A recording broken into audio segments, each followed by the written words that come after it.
कुरो जब जिन्दगीको आउँछ नि, हामी गाउँमा हुर्केका मान्छेहरूको लागि चाहिँ सबैभन्दा पहिला याद आउने भनेकै गाउँ रहेछ।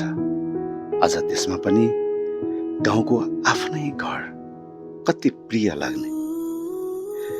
अनि त्यो बाल्यकाल कति रमाइलो थियो है। अहिले सम्झिँदाखेरि पनि रोमाञ्चित हुन्छ। हामीले पढेको त्यो स्कुल, अनि त्यो स्कुलमा गरिएका हरकतहरू, अनि त्यो स्कुलका साथीभाइ, रमाइलो। हामीले पढाउनलाई बुवा आमाले गरेका त्यो दुःख, एक गाग्री पानीका लागि आमा रातभरि लाइन बस्नुहुन्थ्यो। एक डोको घाँसका लागि कहाँ कहाँ भौतारिनुहुन्थ्यो। अहिले सम्झिँदाखेरि जिउ श्रीङ्ग हुन्छ। दियोले उज्यालो पारेको त्यो जिन्दगी हो। म त्यही गाउँमा हुर्केको मान्छे हुँ।